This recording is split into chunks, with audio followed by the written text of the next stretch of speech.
a good job here, I would say. But I also know you've been using probably movable lights. That's what I thought, which is a bit harder.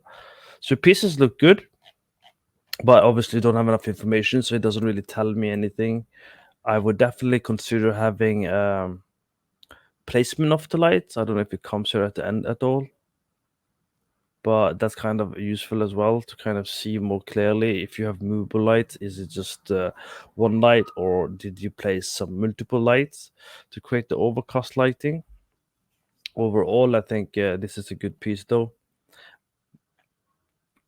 I don't have much of an issue with this. A lot of what's it called? Depth of field going on here. Do you have a cutout on your trees? They stand out a lot. So compositionally wise, I'm not sure if you would need them to be exactly where they are. Might even have been better not keeping them this one on the left side. So having some compositional understanding is definitely useful in where you place your things. So I would probably have placed my camera more towards the right and maybe cut it out a little bit to kind of show more of your environment. In fact, I can almost guarantee you that this is a stronger piece. In some examples, if you shared multiple screenshot, then this whole wide shot. It's very common for people to do that. They want to show absolutely everything. And as I teach my students during the mentorship, you don't have to do everything.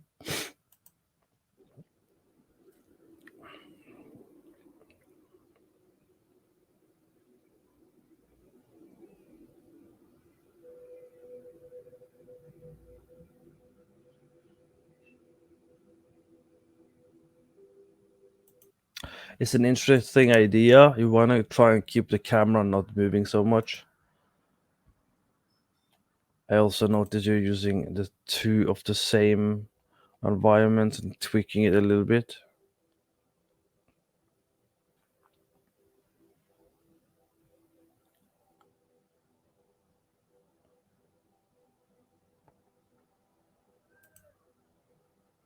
So when I see shots like this, the one thing I notice and keep attention is the background. You know, it loses a lot of depth because this thing far away, and then you have this thing in front. So don't be afraid to put a little bit of things in the middle to create that nice depth, so it doesn't look like there's two surfaces. Basically, you don't want it to look like that. Hey, there's something in front and there's something in the background. You want to have some mid ground when you do this kind of stuff.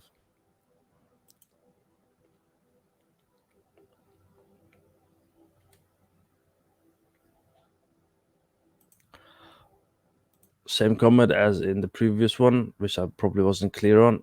A lot of depth of field to create a focus. Definitely want to put more focus if you want to put some focus here for whatever reason. It's subtle depth of field goes a bit further than very obvious ones.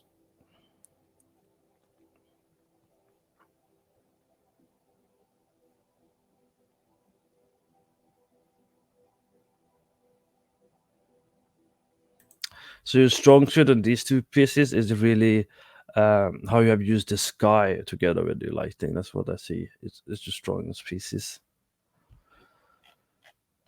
Obviously, there's a huge difference from a year ago. But I would love to see you do some more pieces, because what I'm struggling with if I were to review this is from 2 years ago, and this is from last year. Personally, and I'm talking about personally, I think this piece is better than this piece, but there's a year gap between.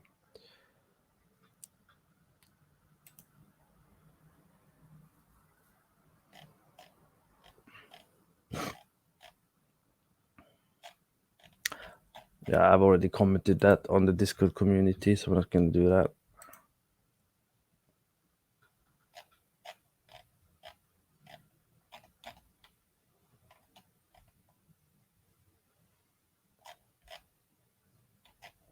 Let's see videos.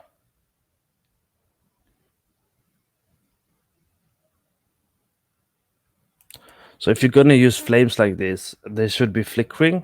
You can see it's pretty stable on the ground, so you probably want to make sure that the believability is there, right? It doesn't stand out that much.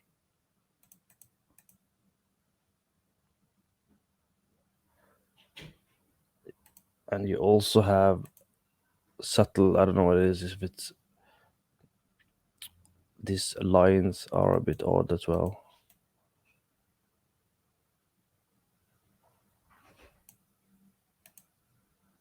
I do like the thing on the right. It's a nice detail to have that. Don't mind, I wouldn't mind it moving a little bit in the few seconds. That could have been an interesting touch as well.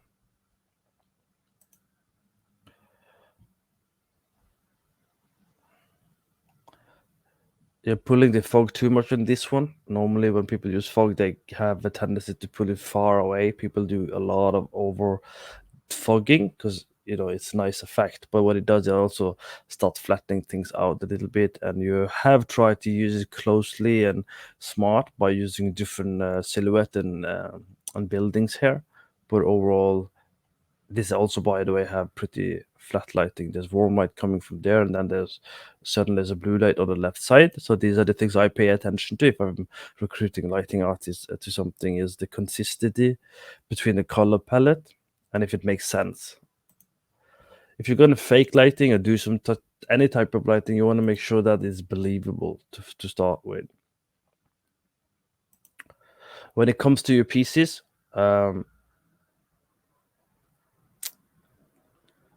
if I was doing this, I would probably have I would have actually gotten rid of both of your larger pieces. No offense. I would got rid of this Quickle Megascan piece and this one. I might have kept. Um, I might have kept this one, and that black one didn't have the. Let's just use blue. I might have kept this one, maybe this one, maybe this one even, and maybe even this one. I wouldn't necessarily keep this one, this one, this one. So I would definitely consider cutting down your amount of work to 1, 2, 3, 4, 5 pieces, but it will still be a weak portfolio, and I'll explain you why. Because all of your lighting is more or less the same. They're quite heavy on atmosphere fog. They're quite overcast and flat lighting, which happens with overcast lighting. So it's not actually showing your capabilities at least as a lighting artist, so to speak, and a mood developer. It's quite a lot of the same thing. Um, and even for this piece, I personally would have made it a bit more towards this direction. Okay, I would have pushed more contrast, a bit more light, and a bit more color, because you can look at the architecture, which place there is, and tends to be more of a desert color. So you wouldn't necessarily have this strong blue color. It doesn't necessarily fit the mood here. And also keep in mind that this is all a war scene and stuff is happening. So you can see that your skills from overcast is being transferred over to other lighting condition. But in this case, I don't think it's necessarily a good thing. So it's definitely something I would work on. So if that makes sense, leave a comment and let me know that you're not confused or anything. Okay. Thank you, Ruslan. If you do have any other questions, let me know. Overall, though, I must say I don't want you to live thinking you did a bad job. You definitely nailed overcast lighting, and Ruslan, that is a very difficult thing to do correctly. So, clap for that. Really good job. You definitely much better in overcast lighting than even myself. So, that's really cool. But yeah, you want to make sure you put the pieces that actually helps you sell your skill set. So again, summary: pick one of these as your area of expertise. I would have given you more help and more feedback, but I also have to limit it to my student. But if you're a student, I go into SyncSketch and do some more editing, and I'll show you how to do things more differently. But summary is that pick one is very misleading for hiring artists to hire you if you show insecurity, right? You're showing insecurity that you're not committed to one thing. Okay, and the summary again: you do a good job with overcast lighting, even if I don't know for sure how you did it based on the fact that I don't see the placement of the lights and the settings. It's always good to show that. It's always good to show playability. So here you would have taken the time to have more shots where you could see different angle back and forth, all the lights placement, or you can have like the inspector or what's this called? I've been working in Unity a lot these days. The list of lights, so you can show all the type of lights, but also it's a very good idea to show the different views. So you have lighting complexity, base value. It's good to know that because obviously you might have been the one editing the materials and things like that. So that's definitely a good idea. Overall, cool, good job. Don't feel that you've done a bad job. You haven't. Okay, cool. Sandora, if you're on, let me know. Um,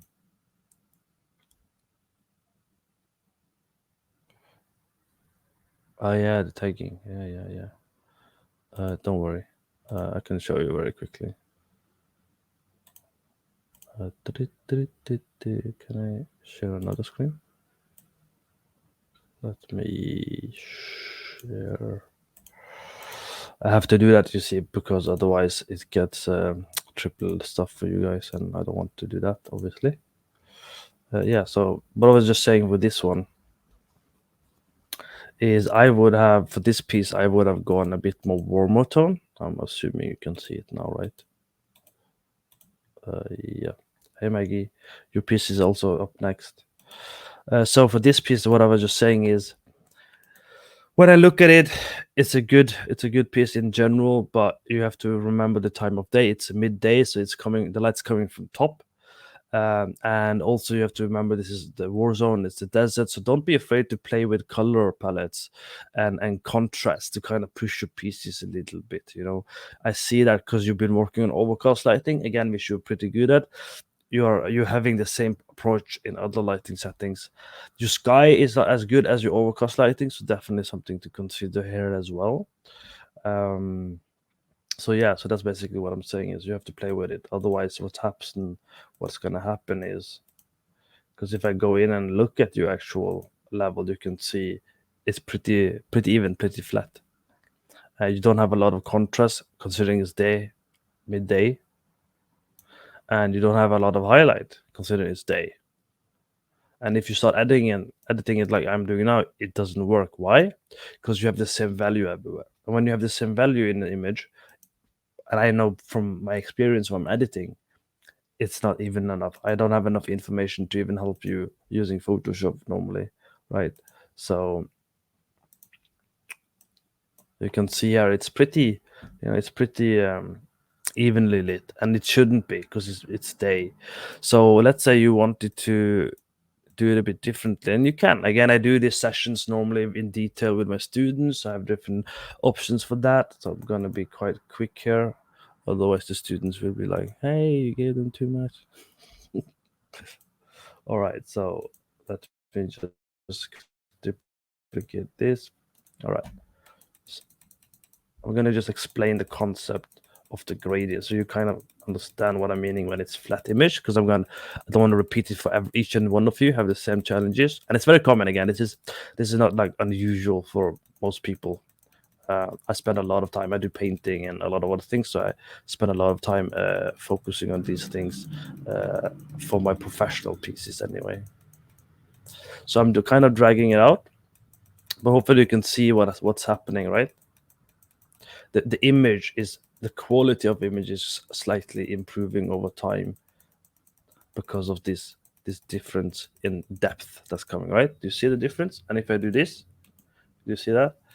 Obviously I'm doing it in front of you, so you're like, yeah, but it looks a bit odd for some people. But if someone who is an art director, I'm interviewing something, I would be like, okay, there's a clear difference in understanding of value, and that's the biggest challenge you have. And again, it's okay, not a problem. A lot of people have that. And then I would obviously have some focal points. I would maybe have a focal point that goes like somewhere here or whatever, I don't know. You understand? Is this visually more understanding when I am talking about some depth? Okay.